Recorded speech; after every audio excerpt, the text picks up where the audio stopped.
तो एक बार फिर से आप सभी का स्वागत है। और लास्ट क्लास में जैसे कि हम लोगों ने ट्रांसफॉर्मर जो है स्टार्ट किया था और उसके बाद मैंने आप लोगों को लास्ट क्लास में बताया था कि ट्रांसफॉर्मर का यूज क्या है, किस तरह से उसकी उपयोगिता है, कहां पर वो यूज करना चाहिए। उसके बाद मैंने आप लोगों को बताया था ट्रांसमिशन लाइन कितने पर होता है, जनरली जनरेशन कितने पर होता है, इस सब के बारे में बात की थी। ट्रांसफॉर्मर की जो प्राइमरी वाइंडिंग होती है, सेकेंडरी वाइंडिंग होती है, उसके बारे में बात की थी। उसके बाद बहुत हल्का फुल्का सा उसके वर्किंग के बारे में बात की थी कि किस तरह से इलेक्ट्रोमैग्नेटिक इंडक्शन जो है उसमें हो रहा है। उसके बाद मैंने आप लोगों को ट्रांसफॉर्मर की प्राइमरी और सेकेंडरी के बीच क्या रेजिस्टेंस होना चाहिए प्रैक्टिकली भी बताया था, कहां इसकी पॉसिबिलिटी होती है, कहां ये यूज होता है। उसके बाद मैंने आपको ट्रांसफॉर्मर के जो तीन एप्लीकेशन होते हैं, पहला step up step down the current और voltage, and the second one is DC का आइसोलेशन, और थर्ड वन जो है इंपीडेंस मैचिंग। इन तीनों के बारे में मैंने थोड़ा थोड़ा बात आप लोगों को बताया था। इन सब के बाद आज हम नया टॉपिक, नया आगे शुरुआत, आगे इसी क्रम में आगे बढ़ते हुए हम लोग कंस्ट्रक्शन ऑफ ट्रांसफॉर्मर, ट्रांसफॉर्मर किस प्रकार से बनाया जाता है, कौन कौन सा मटेरियल इसमें यूज होता है और किस मटेरियल का क्या पार्ट बना होता है। जो यदि कभी भी कंस्ट्रक्शन की बात आती है ट्रांसफॉर्मर में, तो ट्रांसफॉर्मर का जो सबसे मेन कंपोनेंट होता है सिंगल फेज। ये चीज ध्यान रखना दोस्तों, हम लोग जितना भी ट्रांसफॉर्मर अभी पढ़ रहे हैं, जितना भी मैं अभी आपको ट्रांसफॉर्मर बता रहा हूं, तो चाहे मैंने वर्ड यूज किया हो या ना यूज किया हो, लेकिन ये ऑब्वियस है कि आजकल जो बात चल रही है, हाल फिलहाल में जो इन लेक्चरों में बात चली, जब तक मैं अपने मुंह से थ्री फेस वर्ड यूज ना करूं, जब तक मैं अपने मुंह से three phase transformer word use नहीं करूंगा, इसका मतलब ऑब्वियस है कि तब तक मैं सिंगल फेस ट्रांसफॉर्मर की बात कर रहा हूं। तो चाहे भले ही मैं यहां पर ट्रांसफॉर्मर लिखा है, तो ये बात बिल्कुल ऑब्वियस है कि ये ट्रांसफॉर्मर ना होगा, ये क्या रहा होगा, सिंगल फेस ट्रांसफॉर्मर, एक वाइंडिंग प्राइमरी, एक वाइंडिंग सेकेंडरी। आगे चल के हालांकि जब ट्रांसफॉर्मर के लास्ट में हम लोग पहुंचेंगे सिंगल फेस के बाद, उस टाइम पर हम थ्री फेस भी जानेंगे, लेकिन फिलहाल जो है हमारा सिंगल फेस ट्रांसफॉर्मर के बारे में बात सिर्फ चल रही है। तो कंस्ट्रक्शन के बारे में बात करते हैं। इस ट्रांसफॉर्मर का जो सबसे मेन कंपोनेंट होता है, वो मेन कंपोनेंट होता है ट्रांसफॉर्मर का कोर। ट्रांसफॉर्मर का कोर इस प्रकार से आप लोग बुक्स में भी देखते होंगे, इस प्रकार से ट्रांसफॉर्मर की कोर बनी होती है। ट्रांसफॉर्मर सिंगल फेस ट्रांसफॉर्मर जो होता है इस प्रकार से नॉर्मली दिखाया जाता है। इस तरह से हम लोग कह दे तो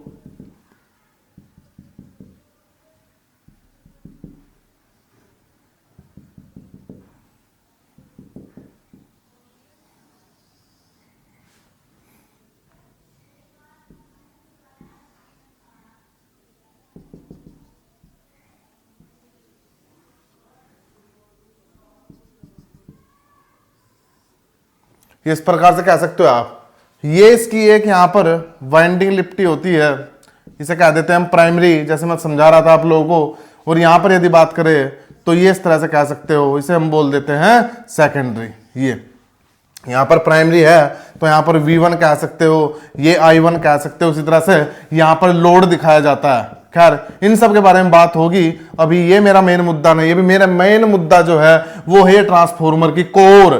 ट्रांसफॉर्मर की कोर से पहले मैं बात कर लेता हूं। मैंने आपको मैग्नेटिक सर्किट पढ़ाया है, तो मैंने मैग्नेटिक सर्किट में आप लोगों को बताया कि मेरा एक इलेक्ट्रोमैग्नेट नाम का मैग्नेट होता है। उस इलेक्ट्रोमैग्नेट का मतलब ये होता है कि कोई भी इस प्रकार से वाइंडिंग होती है, वो वाइंडिंग इस प्रकार से किसी मटेरियल के ऊपर लपेटी जाती है। इस प्रकार से बताया था मैंने आप लोगों को मैग्नेटिक सर्किट की, शायद फर्स्ट क्लास में बताया होगा इलेक्ट्रोमैग्नेट के बारे में। मैंने बताया था एक मटेरियल होता है, ये मटेरियल होता है, इसे कोर भी बोल देते हैं, वही कोर है यहां पर भी, इसे कोर भी बोल देते हैं। इस कोर के चारों तरफ एक वाइंडिंग लपेटी जाती है और उस वाइंडिंग से यदि मैं करंट दूंगा तो यहां पर एक मैग्नेटिक फील्ड सेटअप होगा। इस प्रकार से मैंने इलेक्ट्रोमैग्नेट के बारे में आपको बताया था।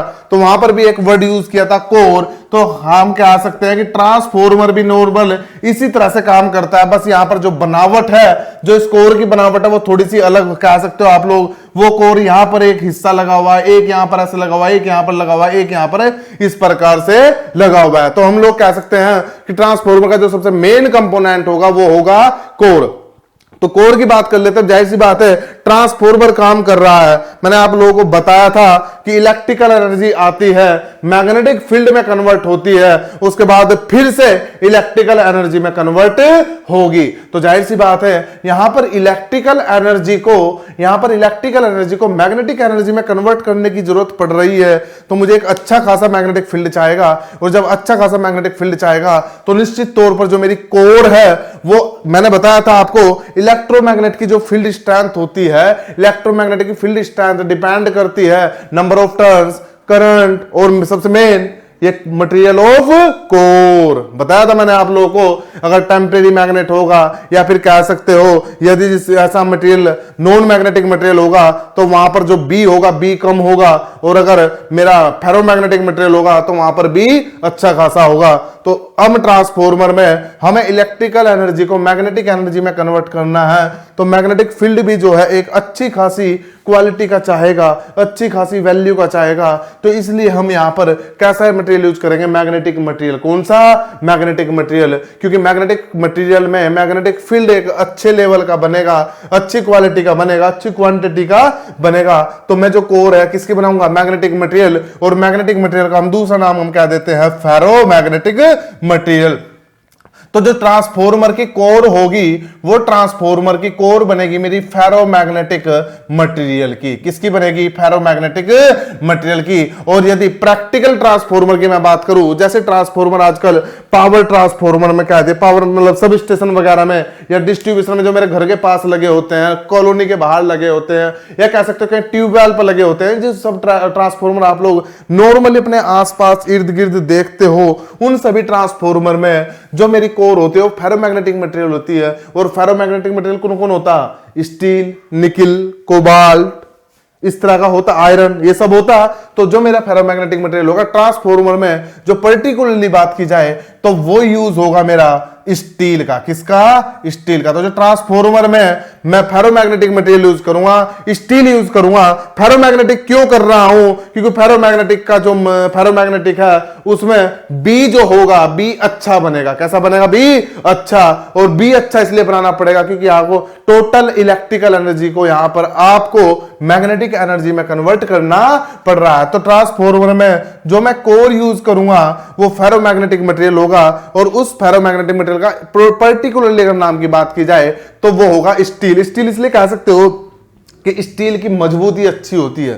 स्टील जो होता है काफी मजबूत मटेरियल होता है, और साथ साथ में फेरोमैग्नेटिक मटेरियल भी है। इस वजह से हम क्या यूज कर रहे हैं? स्टील। लेकिन स्टील के साथ में हम 3-4% अप टू 3 to 4% इतना कह सकते हो, हम स्टील के साथ में 3 से 4% सिलिकॉन भी मिला देते हैं। क्या मिला देते हैं? सिलिकॉन। तो हम कह सकते हैं कि ट्रांसफॉर्मर में जो मेरी कोर होगी वो कोर किसकी बनी होगी? सिलिकॉन स्टील की। किसकी बनी होगी? सिलिकॉन स्टील की। और उसमें कह सकते हो कि 95 to 96 या 97% के आसपास जो है मेरा स्टील होगा, और 3 से 4% क्या होगा? सिलिकॉन। सिलिकॉन जो मिलाने का बेनिफिट होता है, देखो मैंने आप लोगों को बताया भाई फेरोमैग्नेटिक यूज करेंगे। क्यों यूज करेंगे? क्योंकि बी मेरा अच्छा होना चाहिए। बी क्या होना चाहिए? अच्छा। और बी अच्छा होने का मतलब है, आप लोग ये भी कह सकते हो फेरोमैग्नेटिक मटेरियल वे मटेरियल होते हैं जिनकी म्यू आर क्या होती है? हाई।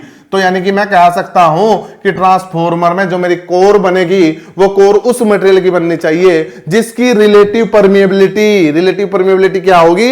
हाई। और साथ साथ में रिलक्टेंस, जिसे एस से डिनोट करते हैं, रिलक्टेंस क्या होगा मेरा? लो। तो मुझे ट्रांसफॉर्मर की जो कोर है वो ऐसे मटेरियल की बनानी है, फेरोमैग्नेटिक मटेरियल की, जिसकी म्यू आर क्या होगी? हाई, और एस क्या होगा? लो, जो कि जनरली फेरोमैग्नेटिक मटेरियल का होता है। नॉन मैग्नेटिक मटेरियल की म्यू आर की वैल्यू भी 1 के आसपास होती है, और उसका रिलक्टेंस भी नॉर्मली हाई होता है। तो हम लोग कह सकते हैं कि ट्रांसफॉर्मर की कोर फेरोमैग्नेटिक मटेरियल की बनेगी, और फेरोमैग्नेटिक मटेरियल का जो म्यू आर होता है, रिलेटिव परमिएबिलिटी होता है, वो कैसा होता है? हाई। और जो मेरा रिलक्टेंस होता है वो रिलक्टेंस क्या होता है? लो। म्यू आर हाई होने का मतलब ये हो गया दोस्तों कि वो आसानी से मैग्नेटाइज हो जाएगा। क्या हो जाएगा? आसानी से मैग्नेटाइज। हमें करना भी जरूरी है हमारे लिए मैग्नेटाइज, क्योंकि ट्रांसफॉर्मर में टोटल एनर्जी का क्या होना है, कन्वर्जन।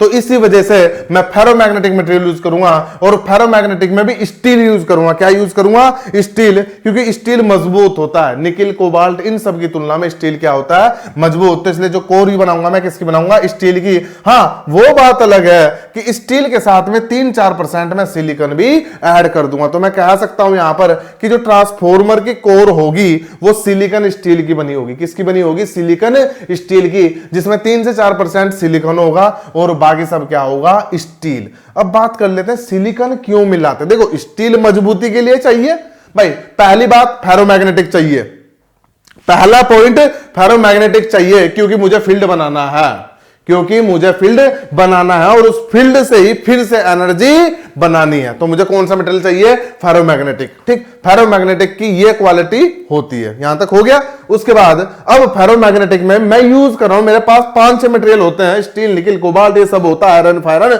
लेकिन मैं यूज करूंगा स्टील। क्यों, क्योंकि स्टील क्या होता है, मजबूत। अब स्टील के साथ मैं थोड़ा मिलाऊंगा सिलिकॉन। सिलिकॉन क्यों मिलाऊंगा, क्योंकि सिलिकॉन मिलाने से उसका रेजिस्टेंस इंक्रीज हो जाएगा, कोर का रेजिस्टेंस क्या हो जाएगा, इंक्रीज।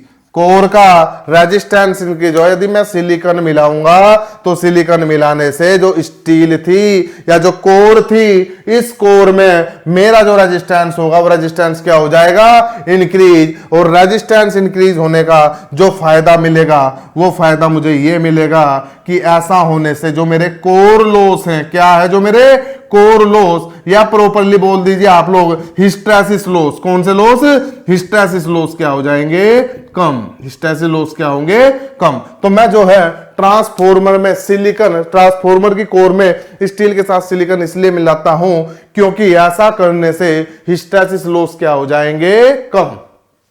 क्या हो जाएंगे, हिस्टैसिस लॉस कम। तो मैं सिलिकॉन स्टील यूज करूंगा और सिलिकॉन स्टील के साथ साथ में जो प्रॉपर नाम होता है वो नाम होता है मेरा CRGO। CRGO, या फिर से कह दीजिए cold rolled grain oriented silicon steel.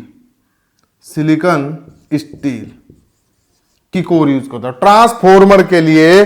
जो मैं यूज करूंगा इसका भी बताऊंगा अभी आप लोगों को, CRGO। CRGO मतलब cold rolled grain oriented silicon steel की कोर यूज करूंगा। स्टील इसलिए कि फेरोमैग्नेटिक मटेरियल है, सिलिकॉन इसलिए कि हिस्टैसिस लॉस कम हो जाए, और CRGO भी इसलिए, ये जो मैं यूज कर रहा हूं ये CRGO प्लस सिलिकॉन, मैं जो यूज कर रहा हूं CRGO प्लस सिलिकॉन, ये मैं यूज कर रहा हूं हिस्टैसिस लॉस को कम करने के लिए, हिस्टैसिस लॉस को कम करने के लिए। तो आप लोग कह सकते हो कि ट्रांसफॉर्मर की जो कोर होती है वो बनी होती है CRGO सिलिकॉन स्टील की, और CRGO सिलिकॉन मिलाने का जो रीजन होता है वो रीजन ये होता है कि इससे हिस्टैसिस लॉस क्या हो सकते हैं, कम। ठीक, तो आप लोग लिखिए लिया पॉइंट सबसे पहले कहीं पर, ट्रांसफॉर्मर की कोर, ट्रांसफॉर्मर की कोर, ट्रांसफॉर्मर की कोर, ट्रांसफॉर्मर की कोर CRGO, ट्रांसफॉर्मर की कोर CRGO, ट्रांसफॉर्मर की कोर CRGO सिलिकॉन स्टील की, CRGO सिलिकॉन स्टील की बनी होती है। CRGO सिलिकॉन स्टील की बनी होती है।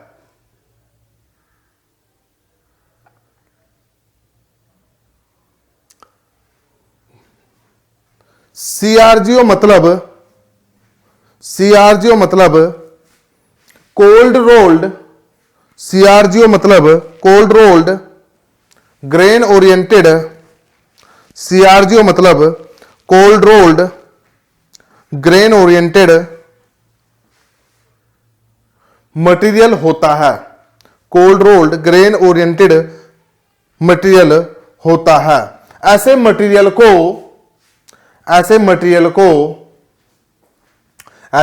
को यदि रोल्ड डायरेक्शन में, एक पर्टिकुलर देख लो, आप लोगों को बता देता हूं मैं थोड़ा सा, सीआरजीओ एक मटेरियल कुछ होता है, हीट अप कर लेते हैं उसे, फिर ठंडा करते हैं, कुछ इस तरह से होता है, तो उसकी प्रॉपर्टी में इस प्रकार से चेंज आ जाता है कि जब उसे एक पर्टिकुलर डायरेक्शन में आप मैग्नेटाइज करोगे तो बहुत ही इजीली मैग्नेटाइज हो जाता है। और इजीली मैग्नेटाइज होगा, साथ साथ में उसका हिस्टैसिस जो होगा, हिस्टैसिस कर्व का जो एरिया होता है, वो हिस्टैसिस कर्व का एरिया क्या हो जाता है, कम। तो इस प्रकार से उसके हिस्टैसिस लेवल्स क्या होते हैं, कम। तो सीआरजीओ मटेरियल एक प्रॉपर डायरेक्शन, पर्टिकुलर डायरेक्शन में आप मैग्नेटाइज करोगे तो इजीली मैग्नेटाइज होगा, और इजीली मैग्नेटाइज और डीमैग्नेटाइज दोनों ही होगा, इजीली मैग्नेटाइज और इजीली डीमैग्नेटाइज। और ऐसा होने के बाद होगा क्या, उसका एरिया क्या हो जाएगा, कम। और जब एरिया कम होगा तो हिस्टैसिस लॉस क्या हो जाएंगे, कम। तो मैं बता रहा था आपको, सीआरजीओ या कोल्ड रोल्ड ग्रेन्युलेटेड मटेरियल को जब रोल्ड डायरेक्शन में मैग्नेटाइज या डीमैग्नेटाइज करेंगे, रोल्ड डायरेक्शन में मैग्नेटाइज या डीमैग्नेटाइज करेंगे, तो वह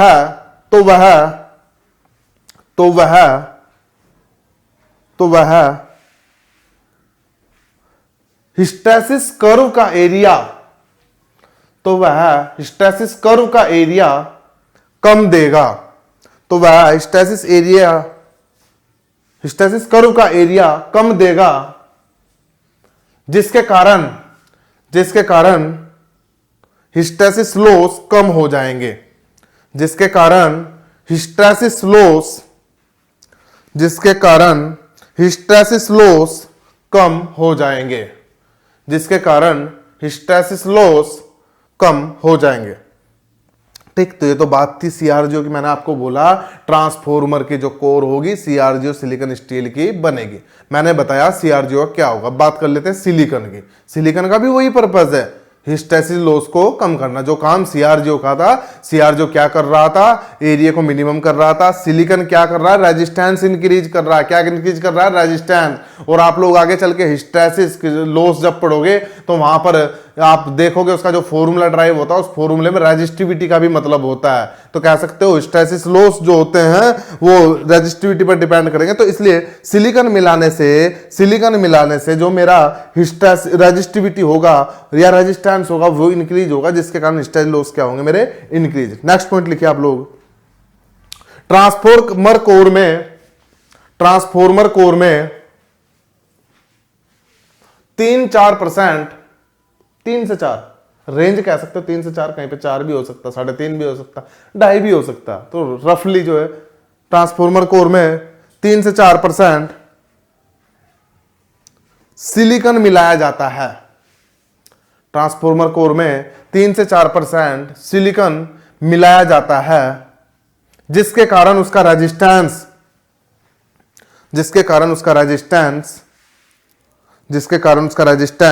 इंक्रीज हो जाएगा, और फाइनली हिस्टैसिस लॉस कम होंगे, ठीक। इसी लाइन में आगे लिखिए, अतः सीआरजीओ व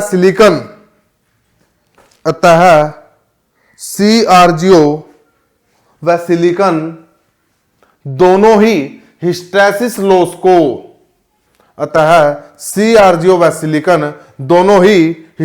लॉस को रिड्यूस करने के काम आएगी, ठीक। नेक्स्ट क्वेश्चन आप लोगों का हो सकता है, सर सिलिकॉन और बढ़ा लेते हैं, हिस्टैसिस लॉस और कम कर लेते हैं। लेकिन दोस्तों नहीं, आप लोगों की भी लिमिट होती है। 3-4% मिलाओगे स्टील के साथ तो ठीक रहेगा, 3-4% से ऊपर अगर आप सिलिकॉन मिलाओगे तो जो वो है उसकी सॉलिडिटी नहीं बन पाएगी, कोर जो होगा सॉलिड ही नहीं बन पाएगा, वो मिट्टी की तरह भुरभुरा के गिरने लगेगा, कह सकते हो इस कोर में डक्टिलिटी नहीं आएगी, ये सॉलिड नहीं बनेगा अगर तुम लोग सिलिकॉन ज्यादा मिलाओगे। वो एक कह सकते हो चूर्ण की तरह भुरभुरा के नीचे गिरने लगेगा। तो हमारी लिमिट होती है कि सिलिकॉन भी हम 3 से 4% ही मिलाएंगे। लिख लीजिए पॉइंट भी, नोट करके लिख लीजिए आप लोग। सिलिकॉन को 3-4% तक ही मिलाया जाता है। सिलिकॉन को 3-4% तक ही मिलाया जाता है। इससे अधिक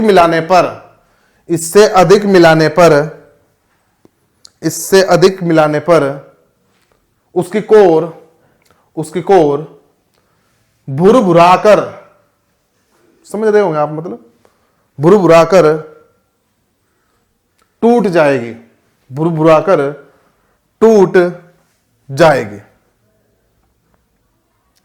ठीक दोस्तों, तो ये जो बात थी, ये ट्रांसफॉर्मर का जो कोर है वो CRGO का बना होगा, और CRGO का बना होगा तो उसकी CRGO कह सकते हो, CRGO के साथ साथ में सिलिकॉन स्टील का बना होगा। CRGO सिलिकॉन क्यों मिलाएंगे ये मैंने आप लोगों को बताया है। ठीक, इसके साथ में जो CR स्टील होता है वो क्यों बनाएंगे ये मैंने बताया है। तो उसकी जो प्रॉपर्टी होती है जो स्टील की या फेरोमैग्नेटिक मटेरियल की होती है, μR हाई होता है और S क्या होता है, लो। यह भी लिख लीजिए, आप डायरेक्ट क्वेश्चन है, ये डायरेक्ट क्वेश्चन होता है कि ट्रांसफॉर्मर की कोर का क्या होता है, लिख लीजिए आप ये भी कहीं पर। ट्रांसफॉर्मर की कोर का μR हाई, ट्रांसफॉर्मर की कोर का μR हाई व रिलक्टेंस लो होता है। μR हाई व रिलक्टेंस लो होता है। ठीक दोस्तों, एक बात मैं आप लोगों को और बता देता हूं, क्योंकि कोर की बात हो रही है तो थोड़ी सी बात और कर लेते हैं हम लोग। अगर ये जो मेरा है सिलिकॉन स्टील है, ये नॉर्मल फ्रीक्वेंसी ये बनाया जाता है, इसे हम लोग बोल सकते हैं नॉर्मल फ्रीक्वेंसी, या फिर कह सकते हो पावर ट्रांसफॉर्मर के लिए। किसके लिए? Power transformer. जो आप लोग अपने आसपास ट्रांसफॉर्मर देखते हो, वो जो ट्रांसफॉर्मर होते हैं वह नॉर्मली काम करते हैं 50 हर्ट्ज पर। जो आपकी इंडिया में सप्लाई है वो सप्लाई 50 हर्ट्ज पर काम करती है, और उसी सप्लाई के रिलेटेड जो है आप ट्रांसफॉर्मर अपने इर्द गिर्द अपने आसपास देखते होंगे, तो वे सभी ट्रांसफॉर्मर किस तरह पर काम करते हैं? 50 हर्ट्ज पर। तो ये जो सब बात मैंने की है 50 हर्ट्ज के लिए की है। किसके लिए की है? 50 हर्ट्ज के लिए, जो अपने आसपास आप ट्रांसफॉर्मर देखते हो। लेकिन कभी कभी क्या क्या होता है, जैसे आप लोग यदि बात करो इलेक्ट्रॉनिक सर्किट में, आप लोग यदि बात करो इलेक्ट्रॉनिक सर्किट में क्या होता है, कहीं कहीं पर फ्रीक्वेंसी बहुत हाई होती है इलेक्ट्रॉनिक की, कहीं कहीं पर फ्रीक्वेंसी बहुत हाई होती है। तो वहां पर अगर कभी फ्रीक्वेंसी चेंज होती है, यदि ट्रांसफॉर्मर नॉर्मल फ्रीक्वेंसी पर है, यदि ट्रांसफॉर्मर नॉर्मल फ्रीक्वेंसी पर है तो ठीक है भाई, आप सिलिकॉन स्टील की कोर जो है यूज कर लीजिए। यदि कभी क्वेश्चन आ जाता है यदि कि बहुत ही हाई फ्रीक्वेंसी, यदि रेडियो फ्रीक्वेंसी कह देते हैं, रेडियो फ्रीक्वेंसी हाई वैल्यू होती है, मेगा हर्ट्ज में आती है बात,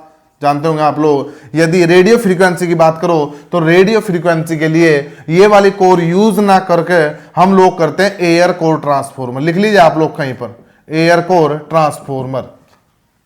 high frequency,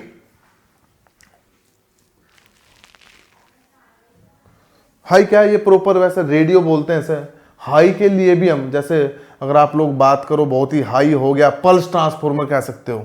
pulse radio frequency के लिए आप एयर कोर ट्रांसफॉर्मर यूज करते हो, जबकि पल्स ट्रांसफॉर्मर होता है, पल्स ट्रांसफॉर्मर आप लोग कह सकते हो जैसे पावर इलेक्ट्रॉनिक्स है। पावर इलेक्ट्रॉनिक्स में थायरिस्टर को बार बार ऑन करना ऑफ करना, ये जो पल्स देता है तो उसकी जो फ्रीक्वेंसी होती है वो रेंज कह सकते हो आप 200, 250, 300 इस रेंज में जो होता है उस रेंज में से बोलते हैं पल्स ट्रांसफॉर्मर। यदि पल्स मतलब ये तो कह सकते हो आप रेडियो फ्रीक्वेंसी बहुत हाई में होगी, बहुत हाई का मतलब मेगा हर्ट्ज में होगी या किलो हर्ट्ज में होगी, वहां पर जब यूज किया जाएगा तो एयर कोर ट्रांसफॉर्मर यूज किया जाएगा। एयर कोर ट्रांसफॉर्मर का मतलब होता है कि इस कोर की जगह एयर होगी। क्या होगी? एयर। यहां पर कोई मटेरियल नहीं होगा, सिर्फ वाइंडिंग को ऐसे लपेट दिया गया होगा। ठीक है दोस्तों, सिर्फ वाइंडिंग को ऐसे लपेट दिया गया होगा। उसका फायदा क्या होगा मैं बताऊंगा अभी आपको, आप लोग लिखिए कहीं पर। रेडियो फ्रीक्वेंसी के लिए, रेडियो फ्रीक्वेंसी के लिए, रेडियो फ्रीक्वेंसी के लिए एयर कोर ट्रांसफॉर्मर को, रेडियो फ्रीक्वेंसी के लिए एयर कोर ट्रांसफॉर्मर को यूज किया जाता है।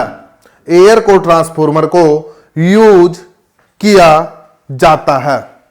ठीक, इसे यूज करने का फायदा ये होता है, देखो एयर कोर होगा, एयर कोर होगा तो वहां पर ऑब्वियस सी बात है कि किसी तरह का मटेरियल नहीं होगा। अगर मटेरियल नहीं होगा तो यहां पर नॉइस डिस्टोर्शन, साउंड भाई रेडियो फ्रीक्वेंसी, रेडियो पे सिग्नल की बात है तो साउंड की क्वालिटी बड़ी मैटर कर जाती है। तो उस क्वालिटी को मेंटेन रखने के लिए नॉइस डिस्टोर्शन नहीं होने चाहिए, और नॉइस डिस्टोर्शन ना हो इसलिए ट्रांसफार्मर किसका बनाया जाता है, एयर कोर का। तो इसके कुछ फायदे होते हैं, एक तो कहते हैं नॉइस डिस्टोर्शन जो होगा वो नेग्लिजिबल होगा। कैसा होगा, नॉइस डिस्टोर्शन नेग्लिजिबल। और साथ साथ में दूसरा पॉइंट आप लोग कह सकते हो, इसके जो कोर लॉस होते हैं वे कोर लॉस भी इसके क्या होंगे, नेग्लिजिबल। नेग्लिजिबल या शायद किसी पेपर में भी हाल फिलहाल में पूछा गया था 1-1.5 साल पहले कि एयर कोर ट्रांसफार्मर में कोर लॉस कितने होते हैं, तो वे ऑलमोस्ट होंगे 0। लिख लीजिए आप लोग कहीं पर, एयर कोर ट्रांसफार्मर के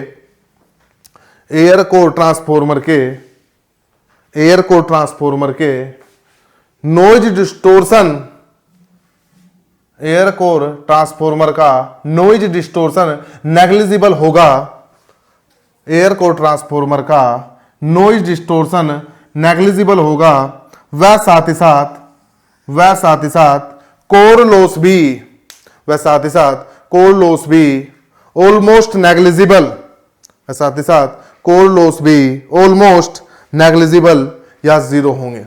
देख सकते हो आप, एयर होता है मैग्नेटिक मटेरियल में आएगा म्यू आर इक्वल टू 1 होता है, और वहां का जो हिस्टैसिस कर्व आप लोग देखोगे तो एक स्ट्रेट लाइन आएगा, तो हिस्टैसिस कर्व कितना हो जाएगा, कर्व का एरिया कितना हो जाएगा 0, तो हिस्टैसिस लॉस कितने हो गए 0। ठीक इसी प्रकार से आप लोग एडी करंट पे भी ऑब्जर्व कर सकते हो कि वैल्यू कितनी हो जाएगी 0, तो कोर लॉस नेग्लिजिबल या 0। एक फायदा इसका और आप बोल सकते हो, अगर नॉर्मल ट्रांसफार्मर आप लोग देखोगे तो यहाँ पर स्टील का कोर बनाओगे तो वो स्टील का कोर कुछ वेट भी गेन करेगा, तो ट्रांसफार्मर भारी भी बनेगा। लेकिन यदि एयर कोर ट्रांसफार्मर होगा तो उसमें किसी प्रकार की कोर नहीं है, तो वहां पर वेट भी क्या होगा, कम। और जब वेट कम होगा तो कह सकते हो कि पूरे ट्रांसफार्मर का वेट भी क्या होगा, कम। तो ये कुछ फायदे होते हैं। एक पल्स ट्रांसफार्मर होता है, ये भी लिख लीजिए आप लोग, कभी कभी पूछ लेता है एग्जाम में। अगर पल्स ट्रांसफार्मर की यदि बात करो कि भाई पल्स ट्रांसफार्मर है, तो पल्स ट्रांसफार्मर का मतलब होगा, आप कह सकते हो नॉर्मल फ्रीक्वेंसी का 6 टाइम कह दीजिए, 6 टाइम या 300, 400, 500 इस रेंज में, 300 हर्ट्ज कह सकते हो, 300 हर्ट्ज की रेंज कह सकते हो। इसमें जो पल्स ट्रांसफार्मर होता है वो उसका काम होता है बार बार पल्स देना। जैसे पावर इलेक्ट्रॉनिक्स में आप लोग थायरिस्टर पढ़ते होंगे, तो थायरिस्टर में आप लोग देखते होंगे कि बार बार थायरिस्टर को ऑन करना पड़ता है या बार बार थायरिस्टर को ऑफ करना पड़ता है। तो ऐसे केस में जो ट्रांसफार्मर होता है पल्स देने के लिए जिसका यूज होता है उसे बोलते हैं पल्स ट्रांसफार्मर। और जो यदि मैं इसकी कोर की बात करूं तो इसकी जो कोर बनेगी वो कोर बनेगी फेराइट, सॉफ्ट फेराइट भी कह देते हैं, वो कोर बनेगी फेराइट या फेरी मैग्नेटिक। थोड़ा केमिस्ट्री का वर्ड है, एक फेरो होता है एक फेरी होता है, फेरी मैग्नेटिक मटेरियल। तो आप लिख लीजिए भी, कहीं कभी कंपटीशन में कभी हो सकता है आपको देखने को मिल जाए क्वेश्चन। पल्स ट्रांसफार्मर की कोर, पल्स ट्रांसफार्मर की कोर, पल्स ट्रांसफार्मर की कोर फेराइट या फेरी मैग्नेटिक मटेरियल की, पल्स ट्रांसफार्मर की कोर फेराइट या फेरी मैग्नेटिक मटेरियल की बनेगी। फेराइट या फेरी मैग्नेटिक मटेरियल की, फेराइट या फेरी मैग्नेटिक मटेरियल की बनेगी। ठीक, तो ये तो सब मैंने आप लोगों को कोर किस मटेरियल का बनेगा ये बताया आप लोगों को। अब कोर बनाया किस प्रकार से जाता है ये बात कर लेते हैं। आपको लग रहा होगा, हो सकता है आप लोगों को लग रहा होगा कि कोर जो एक सोलिड गट्ठा टाइप का बन जाएगा और वो गट्ठा यहां लगा दिया ऐसे जोड़ के बन जाए। ऐसा नहीं बनता दोस्तों। जो ट्रांसफार्मर का कोर होता है, जो ट्रांसफार्मर का कोर होता है वो कोर लैमिनेशन से बना होता है। किससे बना होता है? लैमिनेशन से। लैमिनेशन का मतलब होता है पत्ते। आप लोग देखते होंगे, जैसे अगर मैं बात करूं, सपोज ये मेरा कोई, अगर ये मेरा मोबाइल होता है, मैं मोबाइल की बात कर लेता हूं, आसपास ये मेरा मोबाइल कहीं पर नहीं है शायद, यहां पर मैं बात करूं, या ऐसे बात कर सकते हैं हम लोग।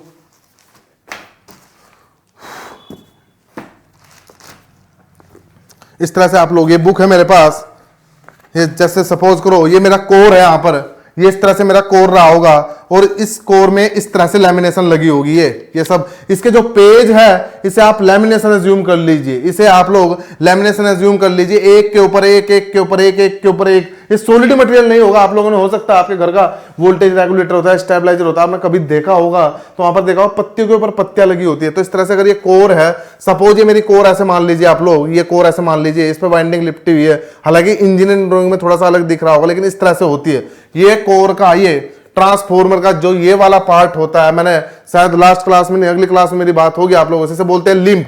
ये जो पोर्शन है, ये जो ट्रांसफॉर्मर का ये पोर्शन है जिसके ऊपर वाइंडिंग ऐसे लिपटी हुई, से बोलेंगे हम लिम्ब, या लैग भी कह देते हैं। मैं बताऊंगा आपको अगली क्लास में, अगली अभी आ जाएगा थोड़ी देर में, जब कोर और सेल टाइप की बात होगी, जब लिम्ब और लैग के बारे में बात होगी। इस तरह से होता है। यहां पर एक पत्ती ये रही, उसके बाद एक पत्ती ये रही, बात करो इस तरह से, एक पत्ती ये रही, एक पत्ती ये रही, एक पत्ती रही, इस तरह से पत्ती पत्ती पत्ती लगी होगी ट्रांसफॉर्मर में। वाइंडिंग को एक सॉलिड मटेरियल से न बना के, एक पत्ती, दूसरी पत्ती, तीसरी पत्ती, चौथी पत्ती, ऐसे पत्ती के बाद पत्ती लगी होगी, उसे हम लोग बोलेंगे लैमिनेशन। क्या बोलेंगे? लैमिनेशन। और इन लैमिनेशन के बीच में लगा होता है वार्निश। वार्निश समझ सकते हो आप? वार्निश का मतलब होता है एक पेंट टाइप का कर देंगे वार्निश के बीच में, दो वार्निश के बीच में। ये सब क्यों कर रहे हैं? ये सब इसलिए कर रहे हैं कि इन लैमिनेशन को, इन दो लैमिनेशन को आपस में क्या कर सके? इंसुलेट। क्या कर सके? इंसुलेट। यानी कि मेरा कह सकते हो इस प्रकार से, ये पत्ती के बाद पत्ती है, ये पत्ती के बाद पत्ती, इस तरह से पत्ती पत्ती पत्ती है, और इन दो पत्तियों को आपस में क्या किया जाएगा? इंसुलेट। ऐसा करने का फायदा क्या होगा दोस्तों? देखो, ऐसा करने का फायदा ये होगा कि अगर मैं इस तरह से यूज करूंगा, यहां पर ये हो गया, ये मेरा एक लैमिनेशन हो गया, ये मेरा एक लैमिनेशन हो गया, ये मेरा एक लैमिनेशन हो गया, इन लैमिनेशन को मैंने क्या कर दिया? आपस में इंसुलेट। तो अब क्या होगा इनके आपस में? यानी कि मैं कह सकता हूं ये इस तरह, सपोज मेरा यहां से यहां, ये कह सकते हो आप लोग, ये पॉइंट ए था, ये पॉइंट बी था, मुझे यहां से यहां करंट भेजना था। सपोज आप लोग समझिए, मेरा पॉइंट ए से बी मुझे करंट भेजना था, तो मेरी कोशिश रही कि इलेक्ट्रॉन मेरा यहां से सीधा बी तक पहुंचे, मेरा सीधा बी तक पहुंचे दी। आप इसकी थिकनेस बढ़ा दो, ये इतना थिक कर दो, तो अब हो सकता है इलेक्ट्रॉन ऐसे ऐसे जाए। ये थोड़ा समझ लीजिए आप लोग, हालांकि एग्जैक्टली सिचुएशन ऐसी नहीं होती, लेकिन फिर भी आप लोग समझ सकते हो। समझने के लिए हो सकता है ये ऐसे जाए, तो जब ऐसे जाएगा तो ये रास्ता ज्यादा ट्रैवल करेगा, तो लॉस भी कैसा होगा? ज्यादा। तो जो ऐसे लॉस होते हैं, ऐसे लॉस को हम लोग बोलते हैं eddy loss, eddy current loss. कौन से loss? Eddy current loss, eddy current loss. तो इन लॉस को कम करने के लिए, इन लॉस को कम करने के लिए मैं ट्रांसफॉर्मर की कोर किसकी बनाऊंगा? लैमिनेशन की। पत्ती होगी, पत्तियां किसकी बनी होगी? सीआरजीओ सिलिकॉन स्टील की। किसकी बनी होगी? सीआरजीओ सिलिकॉन स्टील की लैमिनेशन की बनाऊंगा। और उन लैमिनेशन को आपस में एक दूसरे से, उन लैमिनेशन को आपस में एक दूसरे से इंसुलेट करने के लिए क्या लगाऊंगा? उसमें वार्निश। और वार्निश लगाऊंगा तो इंसुलेट हो जाएगी, और इंसुलेट हो जाएगा तो ये करंट का पाथ, करंट का रास्ता छोटा हो जाएगा, जिसके कारण एडी करंट लॉस क्या हो जाएंगे मेरे? कम। तो मैं कह सकता हूं कि जो ट्रांसफॉर्मर की कोर बनेगी, वो बनेगी मेरी लैमिनेशन ऑफ, वो बनेगी मेरी lamination of CRGO, lamination of CRGO silicon steel. Lamination क्यों यूज करूंगा? लैमिनेशन इसलिए यूज करूंगा, दो लैमिनेशन के बीच फिर इंसुलेशन भी लगाऊंगा, दो लैमिनेशन को अलग अलग करूंगा, और जब अलग अलग करूंगा तो ये ऐसा रास्ता बनेगा करंट का, इस तरह से सीधा जाएगा, और सीधा जाएगा तो इधर उधर ना घूम के सीधा जाएगा, तो एडी करंट लॉस क्या होंगे? कम। तो लिख लीजिए आप लोग ये कहीं पर, ट्रांसफॉर्मर की कोर, ट्रांसफॉर्मर की कोर, ट्रांसफॉर्मर की कोर सीआरजीओ सिलिकॉन स्टील के, ट्रांसफॉर्मर की कोर सीआरजीओ सिलिकॉन स्टील के, ट्रांसफॉर्मर की कोर सीआरजीओ सिलिकॉन स्टील के थिन, पतला, थिन लैमिनेशन से बनी होगी, थिन लैमिनेशन से बनी होगी। और इन लैमिनेशंस को, और इन लैमिनेशंस को एक दूसरे से इंसुलेट किया जाएगा, और इन लैमिनेशंस को एक दूसरे से इंसुलेट किया जाएगा, जिसके लिए दोनों के बीच में, जिसके लिए दोनों के बीच में वार्निश, जिसके लिए दोनों के बीच में वार्निश यूज की जाएगी, जिसके लिए दोनों के बीच में वार्निश यूज की जाएगी। लैमिनेशन के यूज करने से, लैमिनेशन के यूज करने से ट्रांसफॉर्मर के, लैमिनेशन के यूज करने से ट्रांसफॉर्मर के एडी करंट लॉस, लैमिनेशन के यूज करने से ट्रांसफॉर्मर के एडी करंट लॉस कम हो जाएंगे, ट्रांसफॉर्मर के एडी करंट लॉस कम हो जाएंगे।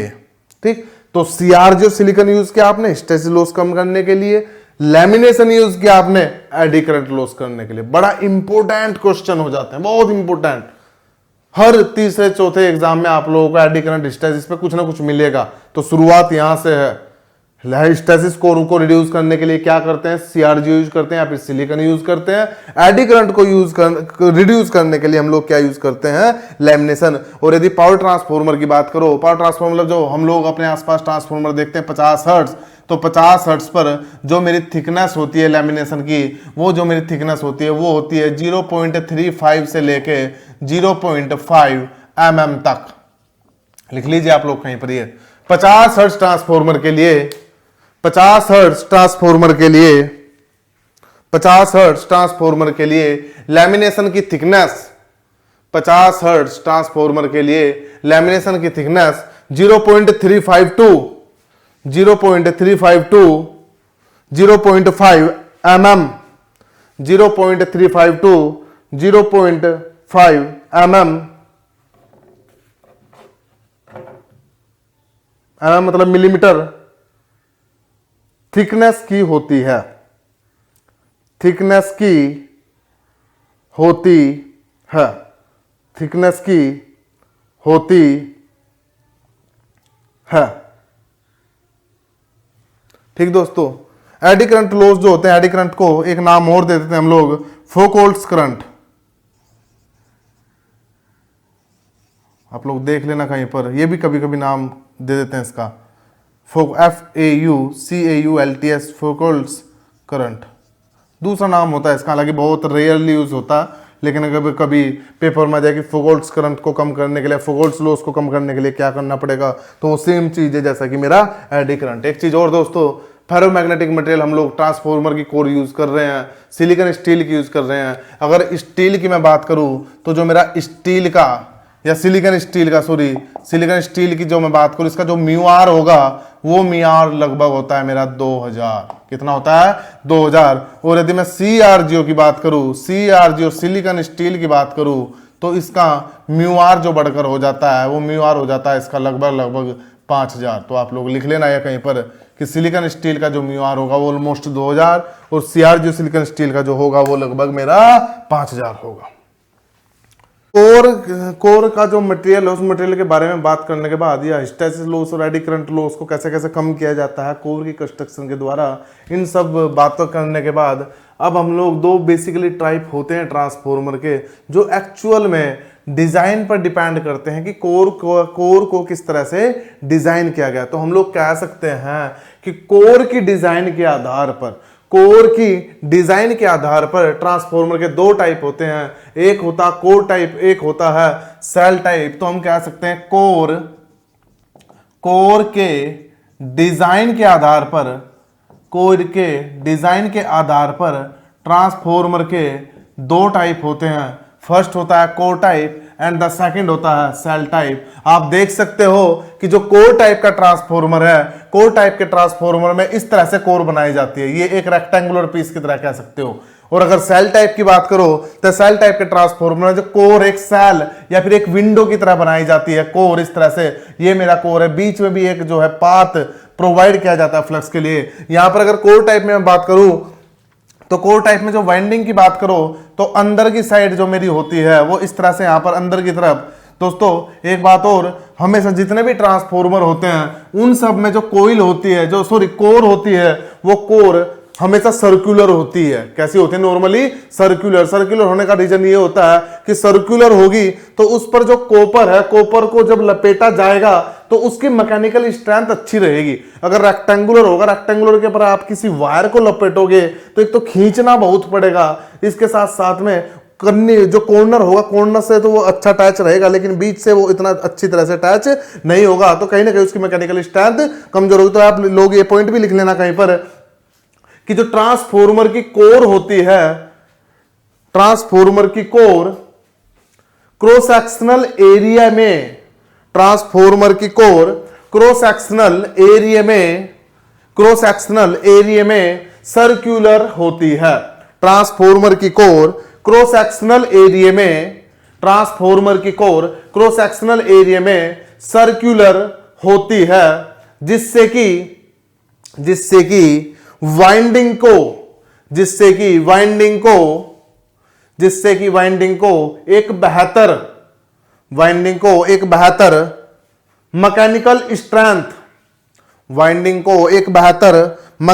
स्ट्रेंथ प्रोवाइड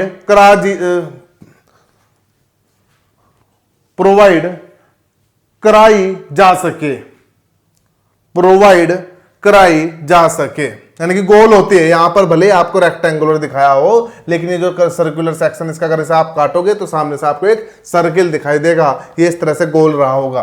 तो कोर टाइप में इस तरह से कोर का डिजाइन किया जाता है। अंदर की साइड जो वाइंडिंग होती है वो लो वोल्टेज वाइंडिंग रखी जाती है, बाहर की साइड हमेशा कौन सी वोल्टेज होती है, हाई वोल्टेज। इस तरह से आप कह सकते हो ये जो अंदर है ये मेरा लो वोल्टेज है, और ये मेरा जो बाहर रखा जाता है ये रखा जाता है HV, ये होता है HV। इसी तरह से इस पर भी इसे हम लोग, ये जो सेक्शन होता है मेरा ट्रांसफॉर्मर का, ये कह दीजिए आप या ये कह दीजिए, दोनों इस तरह से, इसे हम लोग बोलते हैं लिंब। थोड़ी देर पहले मैं आपको बता रहा था लिंब या लैग, ट्रांसफॉर्मर की लिंब या लैग, इस तरह से।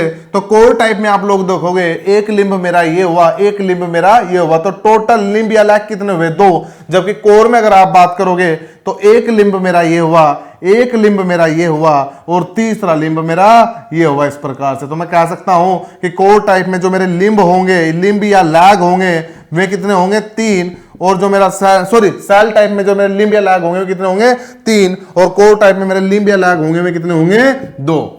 तो कोर टाइप में 2 लिंब या लैग होते हैं। इस तरह से कोर का डिजाइन किया जाता है। अंदर की साइड इसे आप लोग बोल सकते हो लो वोल्टेज वाइंडिंग होती है। अंदर जो होता है मेरा लो वोल्टेज वाइंडिंग होता है, और यदि बाहर की साइड में बात करूं तो ये होता है मेरा हाई वोल्टेज HV वाइंडिंग। अंदर की तरफ लो वोल्टेज, बाहर की तरफ हाई वोल्टेज। इसका भी एक पर्टिकुलर रीजन होता है कि अंदर ही लो क्यों रखे, बाहर ही हाई क्यों रखे, आपकी मर्जी है। आप चाहे तो बाहर भी लो रख सकते हैं, आप चाहे तो बाहर भी लो रख सकते हैं, लेकिन हमारी कोशिश होती है हमेशा कि हमेशा नॉर्मली बाहर क्या रखें हम, हाई। ऐसा इसलिए करते हैं दोस्तों, देखिए आप लोग यदि हाई वोल्टेज को अंदर रखोगे तो इस हाई वोल्टेज वाइंडिंग और इस कोर के बीच, इस हाई वोल्टेज और इस कोर के बीच आपको बहुत अच्छा खासा इंसुलेशन जो है डिजाइन करना पड़ेगा। और इंसुलेशन हमेशा वोल्टेज के बेसिस पर डिपेंड होता है। किसके बेसिस पर होता है, वोल्टेज। अगर आप सपोज आपका ट्रांसफॉर्मर जो है, आपका ट्रांसफॉर्मर 2500/250 का है,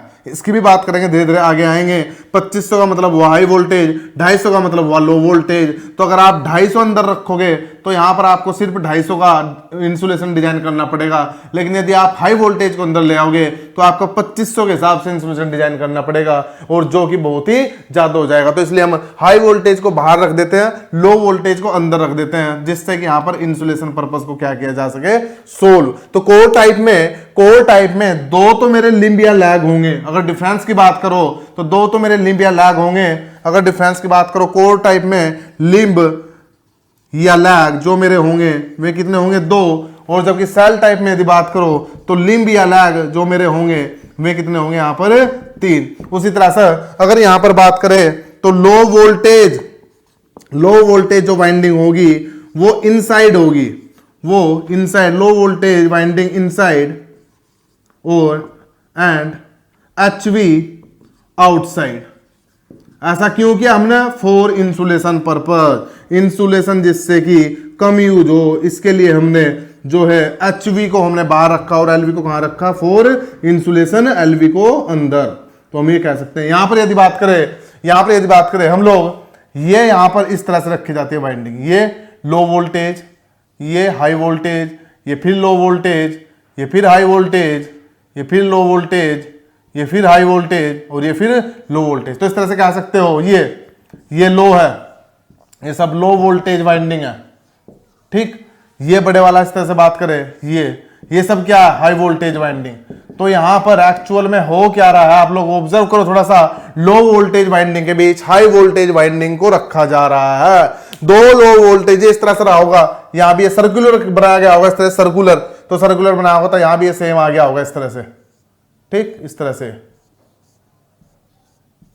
ये सर्कल ऐसे बनाया, ऐसे खींचा गया होगा, तार को इधर से लेके ऐसे लपेटा गया होगा इस प्रकार से। तो आप लोग देख सकते हो दो लो वोल्टेज वाइंडिंग के बीच एक हाई वोल्टेज वाइंडिंग को रखा गया है। और आप लोग एक नाम जानते हो सैंडविच। सैंडविच कहते हैं दो ब्रेड है, ब्रेड के बीच में कुछ मक्खन, प्याज, इस तरह से सॉस वगैरह कुछ भी लपेट देते हो, सब वो क्या बोलते हैं, सैंडविच। तो यहां पर भी दो लो वोल्टेज के बीच हाई वोल्टेज वाइंडिंग को रखा गया है, इसलिए इस टाइप की जो वाइंडिंग होती है उसे बोलते हैं सैंडविच वाइंडिंग। क्या बोलते हैं, सैंडविच वाइंडिंग। तो यहां पर जो यदि बात की जाए, यहां पर low voltage inside, high voltage outside. यहां पर यदि बात करो आप, इसे योक बोलते हैं, योक।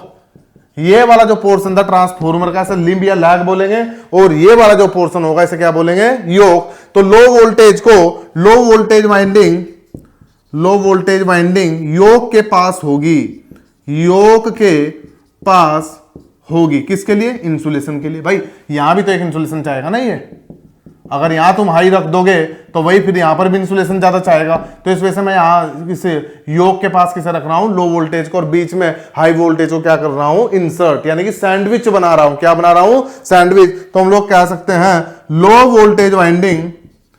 वोल्टेज वाइंडिंग के बीच, लो वोल्टेज वाइंडिंग के बीच हाई वोल्टेज वाइंडिंग को प्लेस किया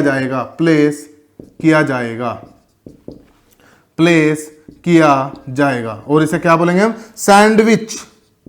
इसे बोलेंगे सैंडविच या इंटरव्हील्ड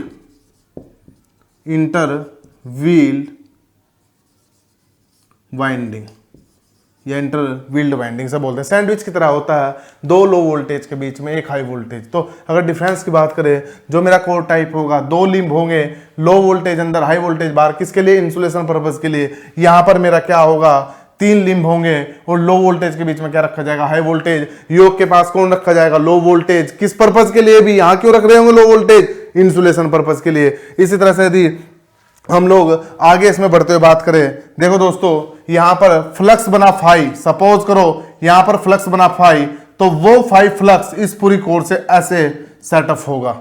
एक ही रास्ता है फ्लक्स का, तो यहां से बनेगा तो इस तरह से सेटअप रहा होगा। यहां पर सपोज करो फ्लक्स बना फाई, यहां पर फ्लक्स बना फाई, तो इस फ्लक्स फाई के दो पार्ट यहां पर जाने के बाद हो जाएंगे। इधर की तरफ जाएगा 5/2, इधर की तरफ जाएगा फ्लक्स 5/2। ये कह सकते हो आप लोग, ठीक। ये मेरा जो होगा, ये साइड लिंब बोलेंगे इसे, भाई साइड में है तो ये साइड लिंब बोल दिया, इसे भी साइड लिंब बोलेंगे, और इसे बोलेंगे हम सेंट्रल लिंब, इसे बोलेंगे सेंट्रल लिंब। तो आप लोग देखिए यहां पर, यदि सेंट्रल लिंब में फ्लक्स 5 है, तो साइड लिंब में फ्लक्स कितना होगा, 5/2। यहां पर, जबकि यहां पर साइड लिंब या सेंट्रल लिंब का कोई चक्कर नहीं है, यहां पर सिर्फ लिंब है, तो प्रत्येक लिंब में फ्लक्स कितना होगा, 5। लेकिन यहां पर अगर देखो सेंट्रल लिंब में यदि फ्लक्स 5 है, तो साइड लिंब में फ्लक्स कितना होगा, 5/2। लिखिए आप लोग ये भी कहीं पर,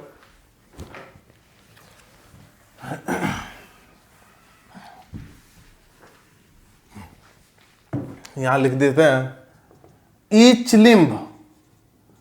लिंब हैज फ्लक्स 5। जबकि यहां पर यदि बात की जाए, सेल टाइप में, central limb has flux 5, side limb will have flux 5/2। अब ये मैं फ्लक्स क्यों बता रहा, जब भी कभी क्वेश्चन में आता है कंपटीशन में, तो फ्लक्स नहीं पूछेगा आपसे, वो पूछेगा आपसे थिकनेस। आप बताइए, आप लोगों ने पढ़ा है phi equals to B into A into cos theta. Cos theta को भी आप कैंसिल कर दीजिए, तो यहाँ पर phi directly proportional to A. तो यहाँ पर आप लोग कह सकते हो कि इसकी जो थिकनेस होगी वह इसकी थिकनेस में कितनी होगी, डबल। क्योंकि यहां पर फ्लक्स ज्यादा कैरी करना है, तो यहां पर थिकनेस भी कैसी होगी, ज्यादा। तो इसलिए कह सकते हैं central limb have area 2 times of side limb. यदि यहां पर एरिया ए है, तो इसका जो एरिया रहा होगा वो कितना हो जाएगा मेरा, 2a। जबकि यदि इसमें बात करूं, तो each limb have same area. Each limb have same area. ठीक दोस्तों, तो ये थोड़े थोड़े हम डिफरेंस की बात कर रहे हैं, कोर टाइप और सेल टाइप के बारे में बात कर रहे हैं। इसी तरह से हम लोग कह सकते हैं यहां पर फ्लक्स का पाथ कितना होगा, ये एक सिंगल पाथ है, जबकि यहां पर फ्लक्स के कितने पाथ हो जाएंगे, दो पैरेलल पाथ। ये बात भी आप लोग कह सकते हो डिफरेंस में, flux have single path, flux have single path. जबकि यदि मैं बात करूं सेल टाइप की, तो हम लोग यहां पर बोलेंगे कि flux have two parallel path, flux have two parallel path, ये कह सकते हैं हम लोग। इसी प्रकार से फ्लक्स की बात हो गई, फ्लक्स के पैरेलल पाथ की बात हो गई, लिम्ब की थिकनेस की बात हो गई। ये सब जानने के बाद हम लोग देख सकते हैं दोस्तों, आप लोग ऑब्जर्व कर सकते हो यहां पर, अगर आप देखो यदि सेम पावर की बात की जाए, तो सेम पावर के केस में आप लोग देख सकते हो यहां पर आयरन कम यूज हो रहा है। भाई यहां पर दो विंडो है, डबल पैरेलल पाथ है, तो यहां पर लेंथ तो बढ़ेगी, भले ही एरिया हाफ हो गया हो, लेकिन लेंथ तो बढ़ेगी। तो इस वजह से वॉल्यूम क्या होगा, ज्यादा, किसका, कोर का। तो आप लोग कह सकते हो कि यहां पर सेल टाइप में, आप लोग कह सकते हो कि सेल टाइप में कोर वॉल्यूम का मतलब आयरन, स्टील, आयरन, एक ही बात हुई। कोर वॉल्यूम अधिक होगा, कोर वॉल्यूम अधिक, इसे इंक्रीज, ये अगर मैं कहीं पर ऐसा मार्क लगाता हूं तो उसका मतलब है इंक्रीज, कोर वॉल्यूम इंक्रीज होता है। जबकि वाइंडिंग सिर्फ यहां पर लपेटी गई सिंगल टाइप, जबकि यहां पर दो जगह वाइंडिंग आ रही है, तो हम कह सकते हैं वाइंडिंग किसकी बनी होती है, ट्रांसफॉर्मर। कहीं पर भी नॉर्मली जो वाइंडिंग होती है तो कॉपर की होती है, किसकी होती है, एल्यूमिनियम की। तो हम नॉर्मली कॉपर की वाइंडिंग करते हैं ट्रांसफॉर्मर में, तो मैं भी कॉपर ही बोल देता हूं यहां पर। तो कोर का जो वॉल्यूम होगा, कोर का वॉल्यूम इंक्रीज होगा, लेकिन कॉपर का जो वॉल्यूम होगा, कॉपर वॉल्यूम या कॉपर का मान वैल्यू जो होगा वो क्या होगा, डिक्रीज। जबकि यहां पर आप लोग देख सकते हो भाई कोर तो कम चाहिए लेकिन वाइंडिंग ज्यादा चाहिए, तो कह सकते हो यहां पर कोर वॉल्यूम लेस, कॉपर अधिक। ठीक दोस्तों, अब अगर यूज की बात कर लेते हैं हम लोग, यदि यूज की हम लोग बात करें यहां पर, तो जो मेरा हम लोग आसपास अपने देखते हैं वो सब जगह कोर टाइप का ट्रांसफॉर्मर होता है।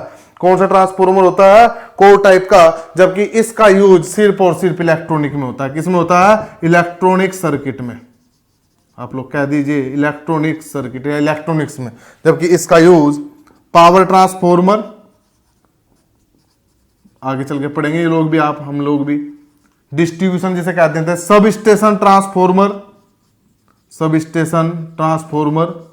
डिस्ट्रीब्यूशन ट्रांसफॉर्मर, इन सब में किसका यूज होता है, यानी कि नॉर्मली जो आप लोग ट्रांसफॉर्मर देखते हो सब कोर टाइप के ट्रांसफॉर्मर होते हैं, सेल टाइप के ट्रांसफॉर्मर नहीं होते। तो दोस्तों ये थोड़े थोड़े जो थे इनके डिफरेंस के बारे में हम लोगों ने बात की।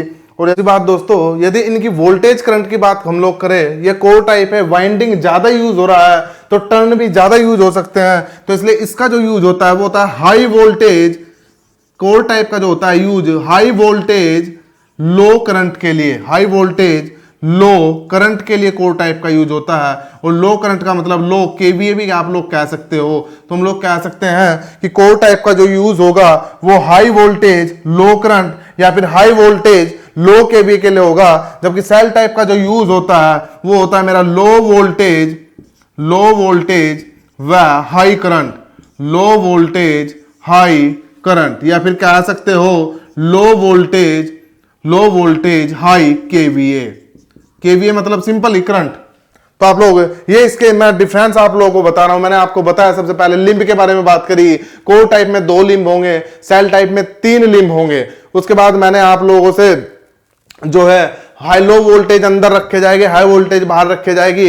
इसी प्रकार से यहां पर लो वोल्टेज कोर के पास आएगी, हाई वोल्टेज बीच में आएगी। ऐसा हम इसलिए कर रहे हैं इंसुलेशन पर्पस के लिए। उसके बाद मैंने बात की कि यहां पर कोर का वॉल्यूम थोड़ा होगा, वाइंडिंग का वॉल्यूम ज्यादा होगा। तो हम लोग कह सकते हैं कि आयरन कम होगा, कॉपर ज्यादा होगा। यहां पर कोर का वॉल्यूम ज्यादा होगा, वाइंडिंग का कम होगा। तो कह सकते हो कि कोर का वॉल्यूम ज्यादा होगा, कॉपर का वॉल्यूम कम होगा। उसी प्रकार से मैंने आपको फ्लक्स डिस्ट्रीब्यूशन की बात की। यहां पर पूरे लिम्ब में एक जैसा फ्लक्स रहेगा।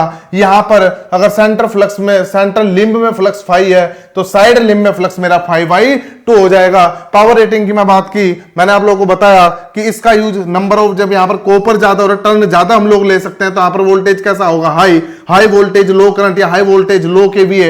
यहां पर इसके यूज की बात करें, वाइंडिंग कम है, कॉपर कम है तो लो वोल्टेज होगा, हालांकि करंट कैसा हो सकता है, ज्यादा, तो लो वोल्टेज हाई केवीए। इसी प्रकार से एक लीकेज रिएक्टेंस आता है, लीकेज रिएक्टेंस के हम जिसे हम एक्सेल से आगे बात होगी इसके बारे में, इसका मतलब क्या होता है लीकेज रिएक्टेंस का, आगे चल के इसके बारे में बात कराऊंगा। लेकिन अभी आप लोग नोट कर लीजिए, जो एक्सेल होता है, जो लीकेज रिएक्टेंस होता है, वो लीकेज रिएक्टेंस लीकेज फ्लक्स के कारण होता है। और लीकेज फ्लक्स हम कह सकते हैं, इसमें जो लीकेज फ्लक्स होगा ये एयर के थ्रू जो फ्लक्स निकल रहा होगा, जो कोर के ना थ्रू जाकर एयर के थ्रू फ्लक्स निकल रहा होगा वो ज्यादा होगा, तो हम लोग कह सकते हैं इसमें लीकेज फ्लक्स ज्यादा होगा। लीकेज फ्लक्स यहां पर ज्यादा होगा। लीकेज फ्लक्स मतलब काम का फ्लक्स था, यहां से कनेक्ट होकर यहां होना चाहिए था, लेकिन सारा यहां कनेक्ट नहीं हो रहा, कम हो रहा है, कुछ एयर के थ्रू लीक हो जा रहा है, वेस्ट हो जा रहा है, उसे बोलते हैं हम लीकेज फ्लक्स। तो लीकेज फ्लक्स हायर होगा, जिसके कारण एक्सेल भी आगे जाके आप इक्विवेलेंट सर्किट में आएगा, एक्सेल लीकेज रिएक्टेंस जिसे बोलते हैं। तो लीकेज रिएक्टेंस भी कोर टाइप का क्या होगा, ज्यादा। तो यहां पर जबकि लीकेज फ्लक्स, यहां पर आप लोग कहो तो लीकेज फ्लक्स कम होगा, लीकेज फ्लक्स कम होगा, इसलिए एक्सेल भी कम होगा। ठीक, एक चीज और दोस्तों मेन पॉइंट होता है वो भी वोल्टेज रेगुलेशन की हम लोग बात कर लेते हैं। यदि कोर टाइप का आप लोग बात करो, कोर टाइप का जो ट्रांसफॉर्मर होता है इसका वोल्टेज रेगुलेशन पुअर होता है। वोल्टेज रेगुलेशन मतलब नो लोड से फुल लोड जाने पर, नो लोड से फुल लोड जाने में जितना परसेंटेज चेंज आ रहा है वोल्टेज का, उसे बोलते हैं वोल्टेज रेगुलेशन। बहुत डीपली इस टॉपिक को आप लोग ट्रांसफॉर्मर में पढ़ोगे, अभी सिर्फ मैं कंपैरिजन टेबल आप लोगों को बता रहा हूं। जितने भी पॉइंट मैंने बताए एक एक करके आगे चल के क्लियर होंगे अच्छे से, लेकिन अभी मैं पूरा क्लियर, क्योंकि अगर वोल्टेज रेगुलेशन आप लोग देखो तो एक क्लास का टॉपिक है। वोल्टेज रेगुलेशन की आप लोग बात करो, जब मैं ट्रांसफॉर्मर पढ़ाऊंगा तो एक मिनिमम एक लेक्चर आपको उसमें मुझे आपको समझाने में लगेगा, तो वो टॉपिक वहां पर आएगा। लेकिन अभी एक टेबल बना रहा हूं, जब आप लोग रिवाइज करो तो आपको ऑन द माइंड सीधा एकदम आए दिमाग में कि हाँ भाई क्या है क्या नहीं है, रेगुलेशन किसका ये किसका लो। अगर कभी कंपटीशन में इनकी कंपैरिजन के ऊपर क्वेश्चन है तो आप लोग इजीली कर ले जाओ। तो इसका जो वोल्टेज रेगुलेशन होगा पुअर या फिर हाई, मतलब अगर वोल्टेज रेगुलेशन हाई होता है तो सब पुअर ही बोलते हैं, जितना कम हो उतना बेहतर है, और जितना हाई हो उतना खराब है, और खराब को हम क्या लिख देते हैं, पुअर वोल्टेज रेगुलेशन। ठीक, उसी तरह से अगर सेल टाइप में आप लोग बात करो तो सेल टाइप में हम लोग यदि कहे तो यहां पर वोल्टेज रेगुलेशन कैसा होगा, better and low voltage regulation. ठीक दोस्तों, तो ये सब दोनों मैंने आप लोगों को कोर टाइप और सेल टाइप में कंपैरिजन कराया है। कंपटीशन कभी कभी पूछ लेता है, कोर के डिजाइन के आधार पर जो है दो टाइप होता है, कोर टाइप और सेल टाइप। तो यहां तक आप लोग ये चीज थोड़ी सी माइंड में रखना। नेक्स्ट क्लास में हम लोग जो है अब ट्रांसफॉर्मर की वर्किंग के बारे में बात करें। थोड़ा सा ये मेमोराइज करने वाली चीजें हल्की हल्की, हालांकि डिटेल में बात होगी आगे चल के इन सब पॉइंट के बारे में, लेकिन अभी एक टेबल आप लोगों को मैंने बनवाया कि किस चीज का क्या मतलब होगा, वो आगे जाके हम लोग अच्छे से जानेंगे।